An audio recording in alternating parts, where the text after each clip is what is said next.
Hi friends, welcome back my channel. എല്ലാവർക്കും എൻ്റെ പുതിയൊരു വീഡിയോയിലേക്ക് സ്വാഗതം. അപ്പോൾ ഇന്ന് നമ്മൾ പോകുന്നത് വാദി ഷബൂണിലേക്കാണ്. അപ്പോൾ ഇൻസ്റ്റാഗ്രാമിൽ റീൽസുകളൊക്കെ ഇങ്ങനെ നോക്കിക്കൊണ്ടിരുന്നപ്പോഴാണ് സലാലയിൽ ഖരീഫായ കാര്യമൊക്കെ ഇങ്ങനെ കണ്ടുകൊണ്ടിരുന്നപ്പോഴാണ് ഈ വാദി ഷബൂണിനെ പറ്റി കേൾക്കുന്നത്. നോക്കിയപ്പോഴാണ് മിർബാത്തിൽ നിന്ന് ഏകദേശം 19 കിലോമീറ്റർ മാറിയാണ്. മിർബാത്തിൽ നിന്ന് നമ്മുടെ ഓൺ റോഡ് ബൈക്ക് കാറാണെങ്കിൽ ഏകദേശം 12 കിലോമീറ്ററേ ഉള്ളൂ. പക്ഷേ ഞങ്ങളിന്ന് തീരുമാനിച്ചേക്കുന്നത് ഗൂഗിൾ മാപ്പ് നോക്കിയപ്പോൾ 12 കിലോമീറ്ററല്ലേ ഉള്ളൂ. അപ്പോൾ പിന്നെ ഞങ്ങൾ ഏതായാലും സൈക്കിളിൽ പോകാൻ തീരുമാനിച്ചു. ടാക്സി ഒന്നും പിടിക്കാൻ നോക്കിയില്ല. നേരെ രാവിലെ 5:30 ആയപ്പോൾ എഴുന്നേറ്റ് ഞങ്ങൾ 4 പേരുടെ കൂടി 4 സൈക്കിളിലായിട്ട് അങ്ങ് യാത്ര തുടങ്ങി. അപ്പോൾ ആദ്യമേയൊക്കെ നല്ല ഹൈവേ കൂടെയൊക്കെ പോയിട്ട് പിന്നെ ഓഫ് റോഡിലേക്ക് കയറി കൂടത്തിയ ഖരീഫ ഒന്നും നോക്കണ്ട, നല്ല വെയിലാണ് കേട്ടോ. നല്ല വെയിലത്താണ് ഞങ്ങൾ പ്രത്യേകിച്ച് എല്ലാ ദിവസവും രാവിലെ മഴയൊക്കെ ഉള്ളതുകൊണ്ട് ഞങ്ങൾ വെള്ളമോ കാര്യങ്ങളോ ഒന്നും എടുത്തില്ല. അതുകൊണ്ട് തന്നെ നന്നായിട്ട് ബുദ്ധിമുട്ടി. വെയിലും അതുപോലെ തന്നെ നല്ല കാറ്റും അതുപോലെ തന്നെ നല്ല ഓഫ് റോഡും. ഇപ്പോൾ ഓഫ് റോഡ് സൈക്കിളിലൊക്കെ പോയൊരു എക്സ്പീരിയൻസ് അത് ഭയങ്കര ഒരു എക്സ്പീരിയൻസ് തന്നെയായിരുന്നു കേട്ടോ.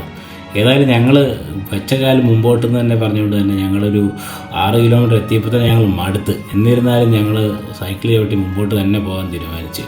അപ്പോൾ ആ ഒരു എക്സ്പീരിയൻസ് വളരെ വലിയൊരു എക്സ്പീരിയൻസ് തന്നെയായിരുന്നു. പിന്നെ ഞങ്ങളൊന്നും നോക്കിയില്ല, അവിടെ ഒട്ടകത്തിൻ്റെ ഫാമിലേക്ക് പോണ വെള്ളം ഒരു പൈപ്പ് ചെറുതായിട്ട് അടച്ചു വെച്ചിരുന്നു. അതൊക്കെ തുറന്ന് കുറച്ച് മുഖമൊക്കെ കഴുകി കൈയും കാലം കഴുകി അല്പം ഒരാശ്വാസം കിട്ടി. സമയം നേരം വെളുത്ത് 8:15 കേട്ടോ. അപ്പോഴാണ് ഈ ഒരു പരാക്രമണങ്ങൾ. സൈക്കിൾ അങ്ങനെ ഇത്രയും ലോങ് ഡിസ്റ്റൻസ് അങ്ങനെ സൈക്കിൾ ചവിട്ടിയിട്ടില്ല. അപ്പോൾ അതുകൊണ്ട് തന്നെ ഇപ്പോൾ ഒരു 8 കിലോമീറ്റർ പിന്നിട്ട് കഴിഞ്ഞപ്പോൾ തന്നെ എല്ലാവരുടെയും അവസ്ഥ ശോകമായി. പിന്നെ ഒന്നും നോക്കിയില്ല, രണ്ടും കൽപ്പിച്ച് മുമ്പോട്ട് തന്നെ പോയി. പിന്നെ ഇടയ്ക്കിടയ്ക്കൊക്കെ നിർത്തിയും കഥകളും ഒക്കെ പറഞ്ഞ് വർത്തമാനമൊക്കെ പറഞ്ഞ് ഞങ്ങൾ 4 പേരായതുകൊണ്ടൊരു പ്രത്യേക രസം തന്നെയായിരുന്നു.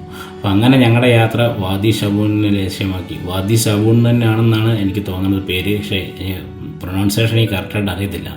അതുപോലെ തന്നെ ഈ ഏരിയയിൽ മൊത്തം ഇതുപോലെ ഈ കറ്റാർവാഴ, അങ്ങനെയാണ് എൻ്റെ പേര്. അപ്പോൾ ഈ കറ്റാർവാഴ ഇഷ്ടംപോലെ ഇങ്ങനെ ഈ ഒരു മരുഭൂമിയിൽ ഇങ്ങനെ നിൽപ്പുണ്ട്. പിന്നെ ഇടയ്ക്കിടയ്ക്ക് കാണുന്ന മരത്തിൻ്റെ ചുവട്ടിലൊക്കെ ആയിട്ട് ഞങ്ങളുടെ വിശ്രമങ്ങളും തുടർന്ന് ഞങ്ങളൊരു തുള്ളി വെള്ളം പോലും കുടിച്ചിട്ടില്ല. രാവിലെ 2 ദോശ കഴിച്ചാണ്, അത് കഴിച്ചുകൊണ്ടാണ് പോകുന്നത്.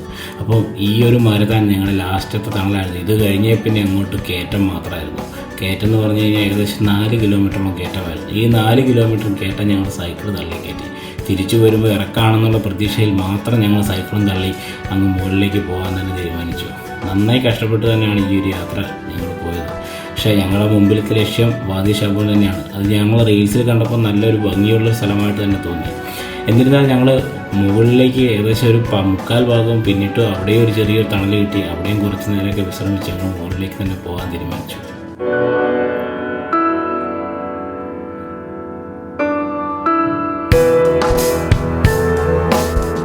അങ്ങനെ ഞങ്ങൾ വാദി ഷബൂണിൻ്റെ ഏകദേശം കവാടത്തിനോട് അടുത്തെത്താറായി.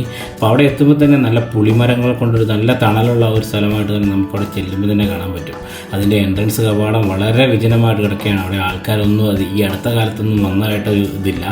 അതുകൊണ്ട് തന്നെ ആ ഒരു പരിസരത്തൊക്കെ നന്നായിട്ട് പുല്ലുകളൊക്കെ കിളുത്ത് നിൽപ്പുണ്ട്. അതുപോലെ തന്നെ നല്ല രീതിക്ക് ഖരീഫിൻ്റെ ആ ഒരു രീതിയായി വരുന്നുണ്ട്. മൊത്തത്തിൽ പച്ചപ്പ് വിതച്ച് നിൽക്കുകയാണ്. അപ്പോൾ ഇവിടെ വരുന്ന ആൾക്കാരുടെ ശ്രദ്ധയ്ക്ക് ഇവിടെ പ്രത്യേകിച്ച് കടകളോ കാര്യങ്ങളോ ഒന്നുമില്ല. ഇവിടെ ടിക്കറ്റ് കൗണ്ടറോ അങ്ങനത്തെ ഒരു സാധനങ്ങളും ഇല്ല. നിങ്ങൾ ആവശ്യമുള്ള സാധനങ്ങൾ കരുതിക്കൊണ്ടിരിക. അതുപോലെ തന്നെ ഒരു നൈറ്റ് ക്യാമ്പിംഗ് ഒക്കെയാണ് നിങ്ങൾ ഉദ്ദേശിച്ചെങ്കിൽ അതിന് ബെറ്റർ സ്ഥലമാണ്. അല്ലാതെ ഒരു എൻജോയ്മെൻറ്റ് വെറുതെ വന്നൊരു അടിച്ചു പൊളിക്കാൻ പറ്റിയൊരു സ്ഥലമല്ല. അപ്പോൾ അതുകൊണ്ട് തന്നെ അവർ കുറച്ച് നേരം വിശ്രമമൊക്കെ കഴിഞ്ഞ് തിരിച്ചിറങ്ങാൻ തീരുമാനിച്ചു. എന്തായാലും തിരിച്ചിറങ്ങിയപ്പോൾ ഞങ്ങൾക്ക് അടിപൊളി ഒരു കാഴ്ച കിട്ടി. നമ്മുടെ മിർബാത്തിനോട് ചേർന്ന് കിടക്കുന്ന ഒരു കടൽത്തീരത്താണ് മിർബാത്ത് നിൽക്കുന്നത്. അപ്പോൾ അതിനകത്ത് ചേർന്ന് കിടക്കുന്നത് ചെറിയൊരു തടാകം പോലെ കണ്ടു. പക്ഷേ ഈ തടാകത്തിൻ്റെ പ്രത്യേകത, നിങ്ങൾ അപ്പുറത്ത് കാണുന്ന കടലാണ്, ഈ തടാകം ഫ്രഷ് വാട്ടറാണ്. അപ്പോൾ അതുകൊണ്ട് തന്നെ ഈ ഒട്ടകം ഫ്രഷ് വാട്ടർ കുടിക്കാനായിട്ടും അവിടെ നിൽക്കുന്ന പുല്ലൊക്കെ തിന്നാനായിട്ട് ഈ ഒട്ടകങ്ങൾ ഇങ്ങനെ വന്ന് നിൽക്കുന്നത് അതൊരു മനോഹര കാഴ്ച തന്നെയാണ്. അപ്പോൾ എന്തായാലും എൻ്റെ കൊച്ചൊരു വീഡിയോ ആയിരുന്നു ഇത്. അപ്പോൾ ഇത് നിങ്ങൾക്ക് ഇഷ്ടപ്പെട്ടെങ്കിൽ ലൈക്ക് ചെയ്യുക. അതുപോലെ തന്നെ നിങ്ങളുടെ അഭിപ്രായങ്ങൾ കമൻറ്റ് ചെയ്യുക. ഇപ്പോൾ സലാലയിൽ ഖരീഫൊക്കെ ആയി, എന്നിരുന്നാൽ യാത്രകളൊന്നും ചെയ്യാനുള്ള സമയങ്ങൾ കിട്ടുന്നില്ല. അതുകൊണ്ടാണ് ഞാൻ പുതിയ വീഡിയോകളാക്കാണ്ട് വരാത്തത്. എന്നിരുന്നാലും ഈ ഖരീഫിനും നിങ്ങൾ പഴയതുപോലെ തന്നെ നിങ്ങളുടെ മുമ്പിലേക്ക് പുതിയ ഓരോ വീഡിയോസൊക്കെ ആയിട്ട് വരണമെന്ന് ആഗ്രഹമുണ്ട്. അപ്പോൾ അതുകൊണ്ട് തന്നെ സമയം കിട്ടുന്ന പോലെ വീഡിയോകൾ ചെയ്യുന്നതാണ്. അപ്പോൾ എല്ലാവർക്കും മറ്റൊരു വീഡിയോയിലേക്ക് കാണുന്നവരെ ബൈ ബൈ.